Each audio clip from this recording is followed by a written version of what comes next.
दशम एवं आईटीआई पिलांको पाई रेलवे रे आसिला 3624 गोटी पदवी रे नियुक्ति।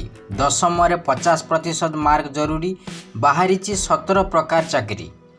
सरकारी चाकरी खोजुथुबा समस्त आशायी पाई एक बड़ खबर आसीची। वेस्टर्न रेलवे मुंबई पक्षरु 3624 गोटी पदवी पाई नोटिफिकेशन बाहरी। प्रार्थी को एप्रेंटिस भावे विभिन्न रेल डिविजन वर्कशॉप मानकर नियुक्ति दिया जिवो। प्रार्थी को fitter, welder, painter, electrician, pipe fitter, plumber, stenographer, Turner आदि 17 प्रकार चाकरी रे नियुक्ति दिया जिवो।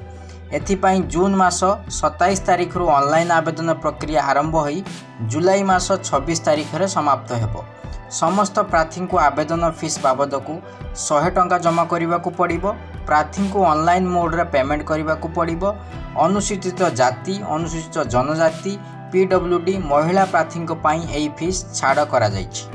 प्रार्थी मैट्रिक पास करने सहित 50% मार्क रखा आवश्यक।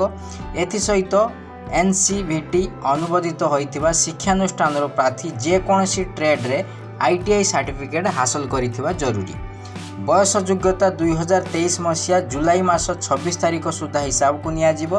प्रार्थींकर सर्वनिम्न बयस योग्यता 15 वर्ष एवं सर्वाधिक बयस योग्यता 24 वर्ष होइथिबा आवश्यक। बयस कोहल नियम अनुसार धार्य करा जिवो। इच्छुक प्रार्थी माने तले दिया जाइथिबा नोटिफिकेशन लिंक को जाई नियुक्ति संबंधी सविशेष तथ्य पाई परिबे।